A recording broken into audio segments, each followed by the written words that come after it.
தமிழ் உருவடை தமிழில் அவர்களை உலக நார்வல் நிகழ்ச்சி இணைந்திருக்கிறீர்கள். உலக நார்வல் நிகழ்ச்சியில் பிரித்தானியாவிலிருந்து போரியல் ஆய்வாளர் அரசு அவர்கள் இணைக்கிறார். வணக்கம் அரசு அவர்களே. வணக்கம் நாஜானி. அனைத்து உருவடை தமிழ் உறவுகளுக்கு என்பது வணக்கம். நிகழ்ச்சியில் நாங்கள் இந்தியாவில் கடந்த 14ஆம் தேதி நடந்த AI மாநாடு, இந்தியா AI இம்பாக்ட் சமிட் 2026 நடைபெற்றது.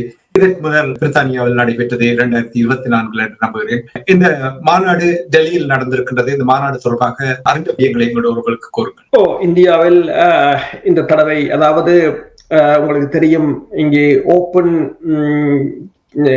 சாட் AI அமெரிக்காவின் ஆர்டிபிஷியல் இன்டெலிஜென்ஸுக்கு எதிராக சீனா டீப் சீக்கை வெளியிட்டிருந்தது.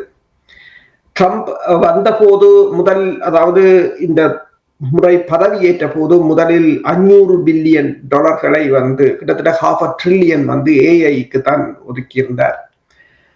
இந்த பெட்ரோ டாலர் உடன்பாடு வீழ்ச்சி அடைந்த பிற்பாடு அமெரிக்காவின் டாலர் கையிருப்பு குறைந்து கொண்டு போற இந்த சமயத்துல அமெரிக்கா பெரிதும் நம்பி இருந்தது ஏஐயை தான், செயற்கை நுண்ணறிவு. அதன் ஊடாகத்தான் தனது பொருளாதாரத்தையும் தக்க வைக்கலாம் என்ற நினைப்பில் தான் ட்ரம்ப் வந்தவுடனே $500 பில்லியன் அதற்கு ஒதுக்கியிருந்தார். ஆனால் பிரச்சனை என்னவென்று சொன்னால், அதே ட்ரம்ப் அதே ஒரு மாதத்துக்குள் சைனா டீப் சீக்கை இறக்கியது ஒட்டுமொத்த ஏஐ இண்டஸ்ட்ரியை தலைகீழாக புரட்டி விட்டது. பல முதலீட்டாளர்கள் இது அதாவது $500 பில்லியனுக்கு அதில் முதலீடு செய்வது ஆண்டு கூட யோசிக்க வேண்டிய ஒரு நிலைக்கு கொண்டு வந்து விட்டது. குமிழி என்று சொல்றது அந்த பபுள் பேர்ஸ் பண்றது. அதன் பிறகு அமெரிக்கா இந்த போட்டியில் சீனாவுக்கு எதிராக இந்தியாவை களமிறக்க வேண்டும் என்ற கருத்துக்களும் எழுந்திருந்தன. ஆனால் அந்த அளவு சீனாவையோ அமெரிக்காவையோ மிஞ்சுற அளவுக்கு இந்தியாவின் தொழில்நுட்பம் பெரிதாக இல்லை. இந்த நிலையில்தான் இப்போ இந்த வருடம் அந்த குளோபல் AI இம்பாக்ட் சமிட் இந்தியாவில் ஒழுங்கு செய்யப்பட்டிருந்தது. அதற்கு பிரான்சின் அதிபர் இமானுவேல் மேக்ரோன் உட்பட பிரேசிலின் அதிபர் லூலா மற்றது இன்னும் பலர் சென்றிருந்தார்கள். பெருமளவில் நீங்கள் பார்த்தீர்கள் என்று சொன்னால் இந்த ஐரோப்பிய மற்றது கிழக்கு ஐரோப்பிய நாடுகளைச் சேர்ந்தவர்கள் தான் பெருமளவில் சென்றிருந்தார்கள். சீனாவோ ரஷ்யாவோ அமெரிக்காவோ அல்லது ஏனைய முக்கிய ஐரோப்பிய பிரான்சை தவிர ஏனைய நாடுகளோ பெருசாக அக்கறை செலுத்தவில்லை. ஆசிய நாடுகள் முற்றுமுழுதாக இப்ப தென் ஆசியாவில் நீங்கள் பார்த்தீங்கன்னு சொன்னால், தென் ஆசியாவில் அவருக்கு கை கொடுத்தது நரேந்திர மோடிக்கு இலங்கை அரசு தலைவர் அனுரகுமார திசாநாயக்கா தான். ஏனையவர்கள் பெருமளவில் தங்கள் உறுப்பினர்களை அனுப்பினார்களே தவிர கிட்டத்தட்ட 100 நாடுகளின் பிரதிநிதிகள் போனதாக கூறுகிறார்கள். ஆனால் முக்கியமானவர்கள் அங்கு செல்லவில்லை என்றுதான் தெரிகிறது. கிட்டத்தட்ட 70,000 பார்வையாளர்கள், 70,000 பேர் அந்த சமிட்டில் அட்டெண்ட் பண்ணி இருந்தார்கள். கிட்டத்தட்ட $100 பில்லியன் அங்கு முதலீடுகள் தொடர்பாக பேசப்பட்டதாகவும் கூறப்படுகின்றது. அதே சமயம் பிரான்சின் அதிபர் அங்கு சென்ற பிற்பாடு இந்தியாவுக்கும் பிரான்சுக்கும் இடையில் ஒரு பாதுகாப்பு வர்த்தக உடன்பாடு எட்டப்பட்டதாகவெல்லாம் கூறப்பட்டிருந்தது. ஆனால் என்ன பிரச்சனை என்று சொன்னால், பிரான்ஸ் ஏற்கனவே இந்தியாவுக்கு 2019ஆம் ஆண்டு ரஃபேல் ரக விமானங்களை விற்பனை செய்ய முற்பட்டிருந்தது. 2019ஆம் ஆண்டு பாலகோட் தாக்குதலில் இந்தியாவின் MiG-21 ரக விமானத்தை பாகிஸ்தான் சுட்டு வீழ்த்திய பிற்பாடு இந்தியா தனது விமானப்படையை நவீனமயப்படுத்துவதற்கு முயற்சிகளில் ரஃபேல் விமானத்தை வாங்க முற்பட்டிருந்தது. அதில் கிட்டத்தட்ட 114 விமானங்களை $20 பில்லியன் விற்பனை செய்ய பிரான்ஸ் முன் வந்திருந்தது. அந்த விமானங்கள் ஒரு தொகுதி ஏற்கனவே இந்தியாவுக்கு வழங்கப்பட்டிருந்தது. அதுதான் கடந்த வருடம் இடம்பெற்ற ஆபரேஷன் சிந்தூர் நடவடிக்கையிலும் பயன்படுத்தப்பட்டிருந்தது. இப்போது அதன் மிகுதி விமானங்களை வழங்குவதற்கான ஒரு உடன்பாடு. பிரான்ஸ் மேக்ரோன் போனது என்ற விவகாரம் என்னென்று சொன்னால், தங்கள் அந்த வர்த்தகத்தை, அந்த ஆயுத விற்பனையை உறுதி செய்வதற்கான பயணமாகத்தான் மேக்ரோன் பயணத்தை பார்க்கலாம்.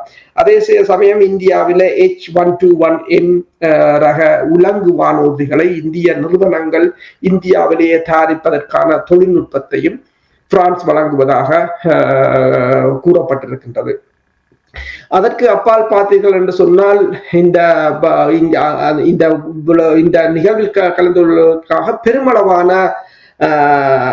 பெருமளவான தொழில்நுட்ப நிறுவனங்கள் தலைவர்கள் போயிருந்தார்கள். இப்ப ஓப்பன்ஏஐ இந்த தலைவர் போயிருந்தார். அதே போல கூகுள் தலைவர் சுந்தர் பிச்சை போயிருந்தார். அதே போல பில்கேட்ஸ் மைக்ரோசாப்ட் தலைவர் பில்கேட்ஸ் போயிருந்தார். பில்கேட்ஸ் ஆந்திராவுக்கும் போய் ஆந்திராவின் முதல்வர் சந்திரபாபு நாயுடுவை சந்தித்திருந்தார். ஆனால் பில்கேட்ஸ் இந்த போரத்தில் பேசுவதாக முதலில் இருந்தது. பிறகு அந்த பேச்சு அங்கு நிறுத்தப்பட்டு விட்டது. அதற்குரிய காரணங்களாக இந்த எப்ஸ்டீன் ஃபைலில் பில்கேட்ஸ் பெயர் இடம்பெற்றிருந்ததும் அது பரவலாக பேசப்பட்டதும் தான் அதற்குரிய காரணம் என்று கூறப்படுகின்றது. பில்கேட்ஸ் ஃபவுண்டேஷனை பொறுத்தவரையில் அவர்கள் அதற்குரிய காரணத்தை கூறவில்லை. அவர்கள் கூறுகிறார்கள் என்று சொன்னால், அதாவது தாங்கள் அந்த கவனமாக பரிசீலித்த பிற்பாடு முக்கிய முன்னுரிமை செலுத்தப்படுவதன் அடிப்படையில் தாங்கள் இந்த முடிவு எடுத்ததாக கூறப்படுகின்றது. அதாவது பில்கேட்ஸ் அறக்கட்டளை கூறியிருக்கிறது என்னென்று சொன்னால், அதாவது அந்த டெல்லியில் நடைபெறும் இந்திய செயற்கை நுண்ணறிவு உச்சி மாநாட்டில் பில்கேட்ஸ் தனது உரையை நிகழ்த்த மாட்டார் என்று அது அறிவித்திருக்கின்றது. ஆனால் அதுக்கு அவர்கள் கூறிய காரணம் என்று சொன்னால், கவனமாக பரிசீலித்த பிறகு இந்த மாநாட்டின் முக்கிய முன்னுரிமைகளில் கவனம் செலுத்தப்படுவதை தொடர்ந்து இதை தாங்கள் ரத்து செய்வதாக கூறியிருக்கிறார்கள். ஆனால் இணைய தகவல்களின் அடிப்படையில் இந்த எப்ஸ்டீன் ஃபைல் பாதிக்கப்பட்டவர்களில் பில்கேட்ஸ் குற்றம் சாட்டப்பட்டிருந்தார். ஆனால் அந்த பில்கேட்ஸ் அறக்கட்டளை என்ன சொல்கிறது என்று சொன்னால், அதில் தாங்கள் தவறு செய்யவில்லை. அதாவது அவரின் பெயர் இருக்கிறதை தவிர எந்த விதமான குற்றங்கள் குறித்தும் அதில் குறிப்பிடப்படவில்லை என்று கூறியிருக்கிறார்கள். அதே சமயம் நீங்கள் பார்த்தீர்கள் என்று சொன்னால், இந்த மாநாட்டில் இந்தியாவின் ஒரு பல்கலைக்கழகம் சீனாவின் ரோபோட் ஒன்றை விலக்கி வாங்கி தாங்கள் கண்டறிந்ததாக அதில் வைத்ததும் மிகப்பெரிய சர்ச்சைகளை ஏற்படுத்தி இருக்கின்றது. அது உலகம் முழுவதும் இப்ப நீங்கள் பாத்தீங்கன்னா பிபிசியை திறந்து பார்த்தால் கூட அதில் கூட இந்த சைனாவின் ரோபோட்டை வாங்கி இந்தியா தனது என்று சொல்லி உலகத்தை ஏமாற்றியதாகத்தான் குறிப்பிட்டிருக்கிறார்கள். இந்த ஏஐ மாநாடு தொடர்பாக கேள்விகள் கேட்பதற்கு முன்னதாக நீங்கள் பில்கேட்ஸ் தொடர்பாக கூறியோருடைய பில்கேட்ஸ் தொடர்பாக எப்ஸ்டீன் ஃபைல் தொடர்பாக நிறைய கேள்விகள் எழும்பிக் கொண்டிருக்கின்றன. மைக்ரோசாப்ட் நிறுவனம் எத்தனையோ தசாப்தங்களாக ஆதிக்கத்தை செலுத்திக் கொண்டு வந்திருந்தது. எப்ஸ்டீனுடைய இந்த சர்ச்சையான இந்த சம்பவம் மைக்ரோசாப்ட் நிறுவனத்துக்கு ஒரு பின்னடைவை ஏற்படுத்தும் என்று நம்புகிறீர்களா? உண்மைதான். ஏனென்று சொன்னால், இந்த மாநாட்டிலும் அவருக்கு பதிலாக பில்கேட்ஸ் அறக்கட்டளை நிறுவனத்தின் ஆப்பிரிக்கா மற்றும் இந்திய அலுவலகங்களின் தலைவர் அன்கூர் போரா தான் இந்த மாநாட்டில் பில்கேட்ஸுக்கு பதிலாக பேசுவார் என்று கூறப்பட்டிருக்கிறது. பில்கேட்ஸின் பிரச்சனை என்னவென்று சொன்னால், அவர் 2014ஆம் ஆண்டு உக்ரைனில் ஏற்பட்ட இராணுவ புரட்சி, அந்த ஆட்சி மாற்றத்தில் அவர் பங்களிப்பு அதிகமாக இருந்ததாகவும் அவரை கொண்டுதான் அதை செய்ய முற்பட்டதாகவும் அவர் அதற்கான ஒரு பலருடன் தொடர்புகளை மேற்கொண்டதாகவும் கூறப்படுகிறது. அதற்கு பிறகு அவரை பழி வாங்குவதற்காக ரஷ்யாவிலிருந்து அனுப்பப்பட்ட பெண் ஒருவர் மூலம் அவருக்கு எய்ட்ஸ் நோய் பரப்பப்பட்டதாகவும் அதற்கு பிறகு அவர் பிளட் டிரான்ஸ்பியூஷனில் உயிர் வாழ்வதாகவும் கூறப்பட்டிருக்கின்றன. ஆனால் இதையும் அவர்கள் உறுதிப்படுத்தவில்லை. அதற்கு அவர்கள் தெளிவான பதிலையும் கொடுக்கவில்லை. அப்ப இரண்டு தரப்பும், அதாவது ரஷ்யாவுக்கு எதிராக உக்ரைனில் ஒரு ஆட்சி மாற்றத்தை ஏற்படுத்த பில்கேட்ஸ் முற்பட்டிருந்ததும் அதில் சொல்லப்பட்டிருக்கிறது. அதற்கு பதிலடியாக ரஷ்யா பில்கேட்ஸுக்கு இவ்வாறான நோயை பரப்பியதாகவும் பதிலடி சொல்லப்பட்டிருக்கிறது. அதில் ரஷ்யாவிலிருந்து ஒரு மாடலைத்தான் பயன்படுத்தி இருப்பதாகவும் கூறப்படுகின்றது. இப்ப நீங்க பாத்தீங்கன்னு சொன்னா நீங்கள் கேட்டது கேள்வி போல, அதாவது இந்த மைக்ரோசாப்டுக்கு மிகப்பெரிய ஒரு பின்னடைவா இருந்தால் உண்மையில் இப்ப அதன் தலைவர் ஒரு மிக உலகத்தரம் வாய்ந்த ஒரு மாநாட்டில் பேசுவதாக முதல் அறிவிக்கப்பட்டு பின்னர் அவர் என்ற பெயர் நீக்கப்பட்டு இப்போது அவருக்கு பதிலாக அந்த பிராந்தியத்துக்கான தலைவர் பேசுவது என்பது அது ஒரு அனைத்துலக ரீதியாக அந்த நிறுவனத்துக்கு ஏற்பட்ட ஒரு கலகமாகத்தான் பார்க்கலாம். இப்ப பில்கேட்ஸ் ஒரு உலகத்தரம் வாய்ந்த மாநாட்டிலேயே அவரை பேசவதை மக்கள் விரும்பவில்லை என்பதைத்தான் அது காட்டுகின்றது. அப்ப விரும்பவில்லை என்று காட்டும் போது அது அந்த நிறுவனத்தின் மீதான மக்களின் நம்பிக்கை இனத்தையும் அதிருப்தியையும் தான் காட்டும். இந்த மாநாடு தொடர்பாக நீங்கள் கூறும் பொழுது இந்தியா உலகின் தெற்கு நாடுகளுக்கு நீங்கள் அடிக்கடி கூறுகின்ற குளோபல் சவுத் என்று கூறுகின்ற அந்த நாடுகளுக்கு செயற்கை நுண்ணறிவு தலைமையை காட்ட முடியும் என்று நீங்கள் நம்புகிறீர்களா, அல்லது வெறும் பேச்சாகத்தான் நீங்கள் பார்க்க? ஆனால் என்னை பொறுத்தமட்டில் ஓரளவுக்கு இந்த துறையில் நானும் பயணிக்கின்றபடியால் சொல்லுவேன், இந்தியாவில் நிறைய திறமையான இன்ஜினியர்ஸ், திறமையாக தொழில்நுட்பம் என்று வரும்பொழுது இந்தியா முன்னிலையில் நிற்கின்றது. இந்த மாற்றத்தை ஏற்படுத்த முடியுமா இந்தியா? உண்மைதான், நீங்கள் கூறியது போல இந்தியாவில் மிக அதிக அளவான தொழில்நுட்பவியலாளர்கள் இருக்கிறார்கள். துறைசார் இந்த AI துறையில் துறைசார் நிபுணர்கள் அதிக அளவில் இருக்கிறார்கள். ஆனால் அவர்கள் எல்லோரும் பணியாற்றுவது மேற்குலகம் சார்ந்த நிறுவனங்களுக்கு தான் பணியாற்றுகிறார்கள். இப்ப சுந்தர் பிச்சையாக எடுத்தாலும் கூட அவர் கூகுளின் சிஇஓவா இருக்கிறாரே தவிர அவர் இந்தியராக இருந்தாலும், ஆனால் இந்தியர்களின் உழைப்பை அமெரிக்கா அல்லது ஐரோப்பிய ஒன்றிய போன்ற நாடுகள் தான் அதனை முற்றுமுழுதாக பயன்படுத்துகின்றன. இப்ப நீங்கள் பார்த்தீர்கள் என்று சொன்னால் இந்தியா அடுத்தது இவ்வளவு தூரத்துக்கு பயணிக்க வேண்டும் என்று சொன்னால் இந்தியாவுக்கு மிக கடுமையான போட்டியாக இருப்பது சீனா. இந்தியா இப்போது அமெரிக்காவை விட்டு இப்போது சீனாவுடன் போட்டியிட வேண்டிய ஒரு நிலைக்குத்தான் தள்ளப்பட்டிருக்கிறது. இப்ப கலோட்டியஸ் யூனிவர்சிட்டி என்று சொல்றது இந்த பல்கலைக்கழகம் இந்த யூனிட்ரி கோ டு ரோபோட் என்று சொல்கின்ற ஒரு டோக், சைனாவில் தயாரிக்கப்பட்ட ரோபோட் டோக் $1600 அதனை வாங்கி தமது கண்டுபிடிப்பாக அந்த ஒரு வேர்ல்ட் கான்ஃபரன்ஸ்ல வைத்திருக்கிறார்கள். அதை இந்தியாவின் தொழில்நுட்ப ஐடி துறை அமைச்சர் எக்ஸ் தளத்துல அதுக்கு வாழ்த்தையும் தெரிவித்திருக்கின்றார். ஆனால் அதற்கு பிறகு அது கண்டுபிடிக்கப்பட்டிருக்கிறது. அது உண்மையில் அந்த யூனிவர்சிட்டியின் கண்டுபிடிப்பில்லை, அவர்கள் அதை தங்கள் கண்டுபிடிப்பு தான் அதை போட்டிருக்கிறார். கண்டுபிடிப்பில்லை, அது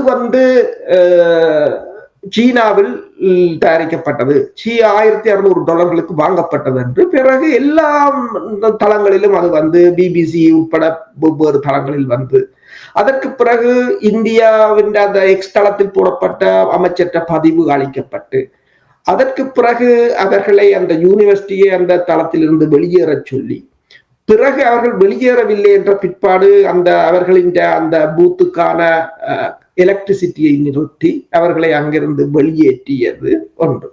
இந்தியாவின் ஐடி துறை கிட்டத்தட்ட 2 லட்சம் கோடி பெறுமதியான ஐடி துறை. இதில் நீங்கள் பார்த்தீங்கன்னு சொன்னால் அண்மையில் உங்களுக்கு தெரியும் 500 பல்கலைக்கழகங்கள், உலகில் சிறந்த 500 பல்கலைக்கழகங்கள், அதுல முதல் 100, அடுத்த 100 அமெரிக்காவும் சீனாவும் தான் 100 கிட்ட நிற்கின்றது. இந்தியா ஒன்றில் கூட அதில் இல்லை. அதான் சவுதி அரேபியா பல்கலைக்கழகங்கள் கூட இருக்கின்றது. ஆனால் இந்தியாவின் பல்கலைக்கழகங்கள் அதில் எதுவும் இல்லை. என்னென்று சொன்னால் வேறு நாடுகளுக்கு பணியாற்றுவதை விடுத்து தங்கள் நாட்டில் ஒரு இனோவேஷன், ஒரு கண்டுபிடிப்புகளையோ அதை கொண்டு இப்ப இந்தியாவின் ஐடி துறையில் இந்தியா இவ்வளவு மிகப்பெரிய துறையில் மிகப்பெரிய அளவில் விருத்தி அடைந்திருந்தாலும் இந்தியாவின் மத்திய வங்கியின் கிளவுட் சிஸ்டம் கூட கூகுள் மற்றது மைக்ரோசாப்டோட தான் தங்கி இருக்கின்றது.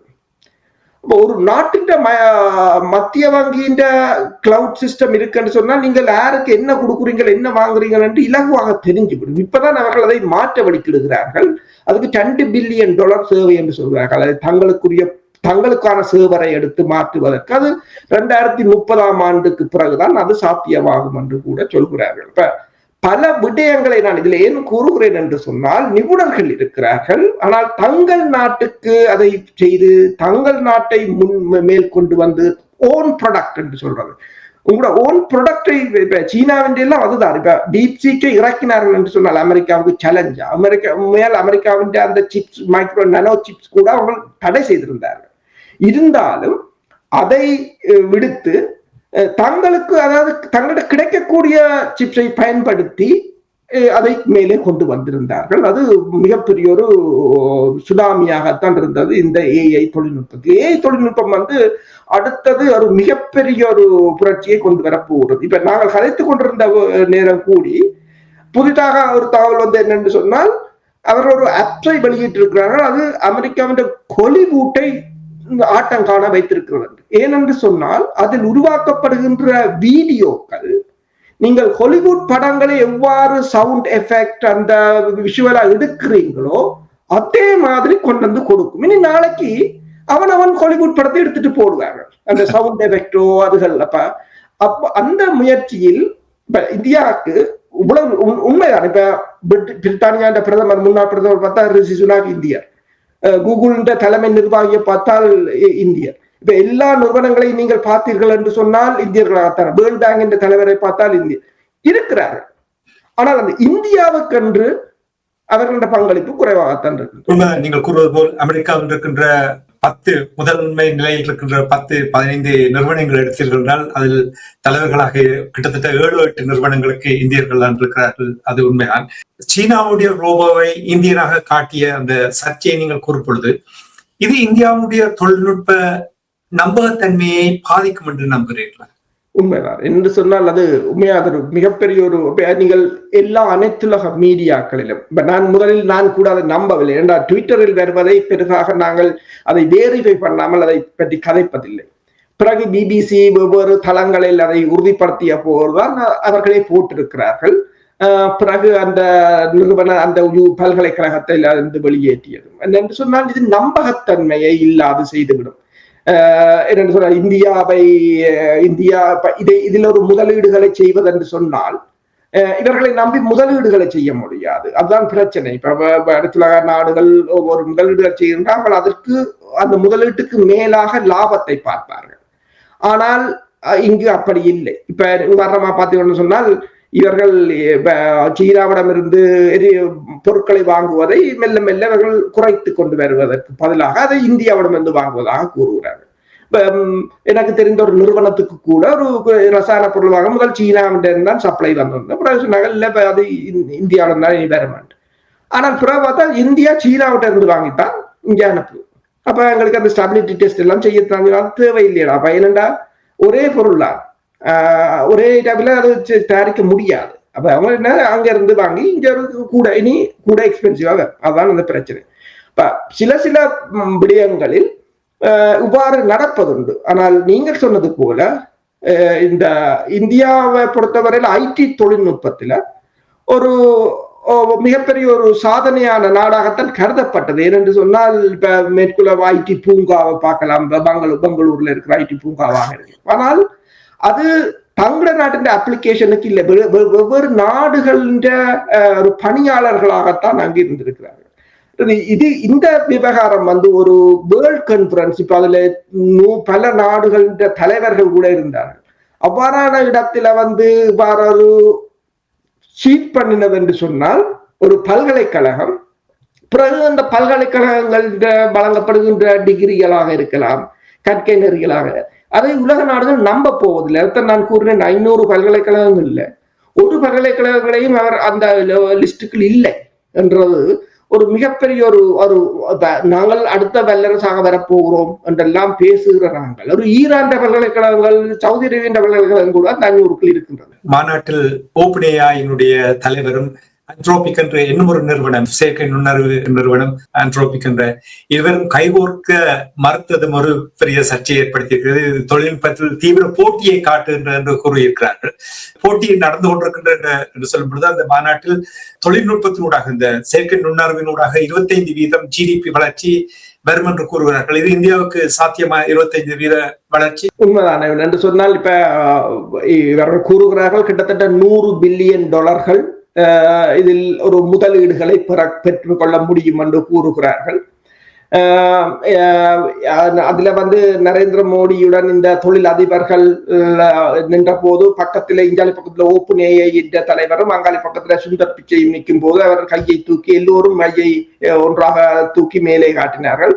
அப்போதுதான் இந்த நீங்கள் சொன்னது போல இந்த 2 ஓப்பன் ஏஐ நிறுவனங்களுக்கு இடையிலான போட்டி அது கடுமையான போட்டியாகத்தான் இருக்க போகிறது. ஏனென்று சொன்னால் இது அடுத்த தொழில்துறை வளர்ச்சி இந்த ஓப்பன் ஏஐக்குள்ளதான் போகுது. இப்ப அதை யார் கையகப்படுத்துவது என்பதுதான். இப்ப அடுத்தது குவாண்டம் ஏஐ என்று கூட வரப்போகிறது என்று கூறுகிறார்கள். நாங்கள் இந்த ஏஐல கதைச்சு கொண்டு நிற்கும் போது அதுக்கு அடுத்த பாய்ச்சலுக்கு போகிறார்கள் என்று கூறப்படுகிறது. அப்ப அதாவது ஒரு குறுகிய காலத்தில் மிக வேகமாக வளரப்போகிறது.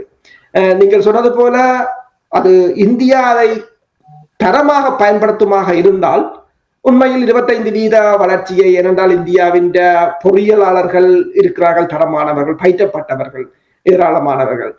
இந்தியாவில் நீங்கள் கூறியது போல இந்தியாவில் இருப்பவர்களால் பெருமளவானவர்கள் அமெரிக்காவுக்கு சென்றது. அமெரிக்காவுக்கு அவர்களுடைய சேவைதான் பெருமளவில் உதவிகளையும் புரிந்தது. அதுக்குரிய தளம் இருக்கின்றது. ஆனால் அதை எவ்வளவுக்கு தூரம் இந்தியாவின் அரசியலும் இந்தியாவின் உள்நாட்டு பிரச்சனைகளும் இந்தியாவின் இனங்களுக்கு இடையிலான மோதல்களும் எவ்வளவு தூரத்துக்கு அதை வளரவிட போகிறது என்பதுதான் தங்கி இருக்கின்றது. நன்றி அரசுகளை. நிகழ்ச்சியில் இணைந்து இந்தியாவில் நடந்த செயற்கை நுண்ணறிவு மாநாடு, AI மாநாடு தொடர்பாக, டெல்லியில் நடந்த மாநாடு தொடர்பாக உயிரோடு தமிழ் உறவுகளோடு பயந்து கொண்டமைக்காக அன்பு உறவுகள் சார்பாக நன்றி கூறிக்கொண்டு மீண்டும் ஒரு நிகழ்ச்சி இடம்பிருப்போம். அதற்கு நன்றி, வணக்கம். நன்றி, வணக்கம். எமது பார்வையாளர்களுக்கு வணக்கம். மக்களின் குரலாய் ஓங்கி ஒலிக்கும் இலக்கு மின்னிதழ் மற்றும் உயிரோடை தமிழ் வானொலி ஆகிய இவ்விரு ஊடகங்களும் உங்களைப் போன்ற எமது நேயர்கள் நண்பர்களின் ஆதரவிலேயே இயங்கி வருகின்றன. மிக குறைந்த வளங்களுடன் பல இடர்கள் மற்றும் தடைகளை தாண்டி பயணிக்கும் எமது ஊடகங்களின் பணிகள் மேலும் வளர உங்களால் முடிந்த நிதியுதவியை வழங்கி இன்னும் காத்திரமான செயற்பாடுகளை முன்னெடுக்க உதவுமாறு மிகவும் பணிவன்புடன் வேண்டி நிற்கின்றோம். உங்கள் பங்களிப்பு உங்களின் உரிமை குரலாய் ஓங்கி ஒலிக்கும். நன்றி.